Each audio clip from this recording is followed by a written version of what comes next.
jenis laporan keuangan yang utama ada 3, yaitu yang pertama, daftar neraca yang menggambarkan posisi keuangan perusahaan pada suatu tanggal tertentu.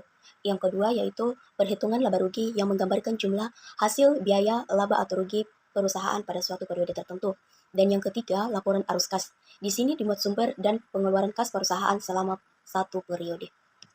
Kita masuk di pengertian dana, di mana pengertian dana yang paling populer adalah dana sebagai modal kerja.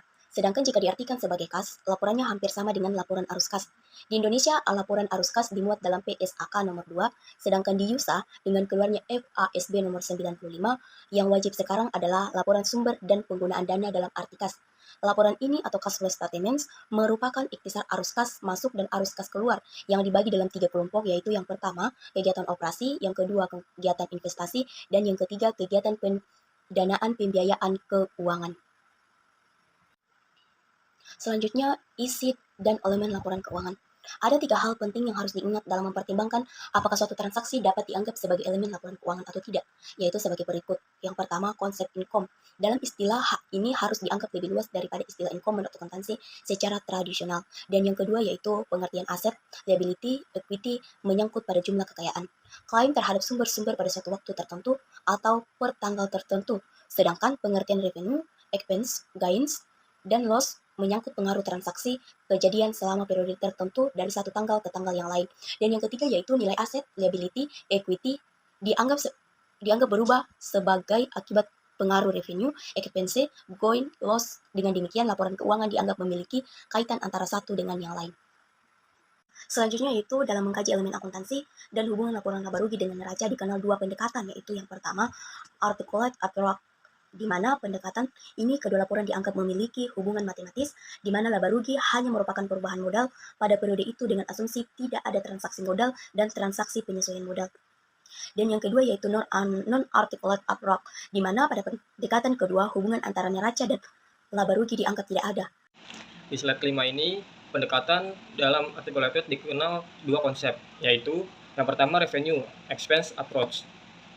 Konsep pertama menganggap bahwa laporan utama adalah laporan laba rugi. Laba rugi diperoleh pengurangan atau matching biaya dari hasil yang diakui. Neraca hanya merupakan byproduct dari proses pengakuan pengukuran laba tadi, sehingga neraca hanya merupakan kumpulan different charges dan different credits. Yang kedua yaitu asset liability approach.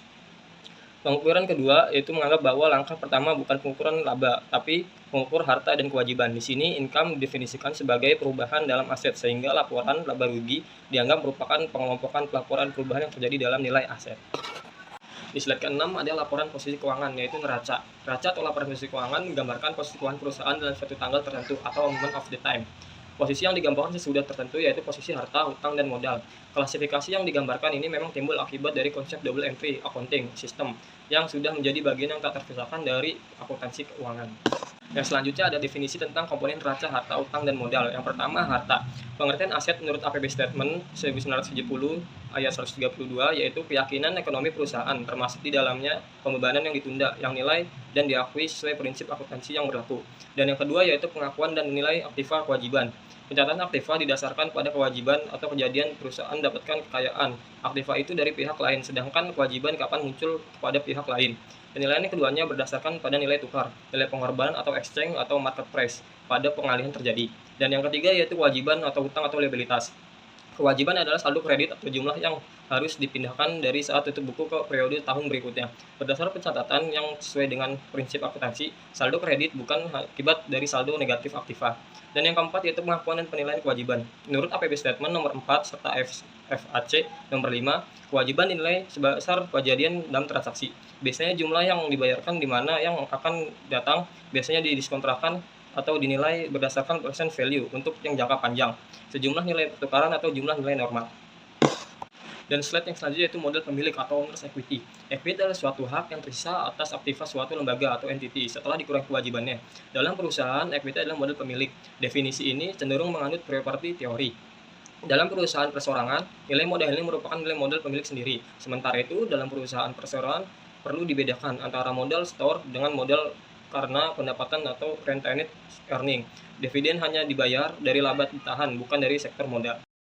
Oke, baik. Di sini saya akan menjelaskan berikutnya tentang off balance sheet. Nah, off balance sheet itu apa? Off balance sheet itu adalah transaksi yang terjadi dalam perusahaan, tetapi karena menurut aturan, baik aturan prinsip, akuntansi maupun aturan lainnya, tidak dimasukkan dalam neraca atau belum boleh dicatat dalam proses akuntansi. Nah, contohnya apa? Contohnya giro yang belum jatuh tempo, kasbon, hak untuk menerima kas atau aset keuangan lainnya, misalnya plafon kredit yang belum digunakan. Nah, yang ketiga, contohnya adalah hak menukarkan aset keuangan lainnya yang lebih menguntungkan. Selanjutnya kita membahas tentang penyajian neraca menurut standar akuntansi. Laporan keuangan harus disusun sesuai dengan standar akuntansi yang lazim ya teman-teman. Keuangan harus disusun secara sistematis sehingga dapat memberikan gambaran mengenai posisi keuangan perusahaan pada suatu saat tertentu. Oke, di sini ada beberapa komponen neraca. Nah, yang pertama itu aktiva. Nah, aktiva ini terbagi lagi menjadi aktiva lancar, investasi, aktiva tetap, aktiva yang tidak berwujud, dan aktiva lainnya. Nah, yang kedua itu adalah kewajiban, di mana kewajiban ini ada dua, yaitu kewajiban lancar yang jangka pendek, dan kedua kewajiban jangka panjang. Nah, yang ketiga itu modal. Nah, modal ini dibagi lagi nih menjadi tiga, ada modal saham, agio saham, dan laba yang ditahan. Dan di sini juga kita membahas tentang keterbatasan neraca. Nah, keterbatasan neraca ini adalah ketidakmampuannya untuk menyajikan informasi credit value aset yang dimiliki perusahaan. Terima kasih.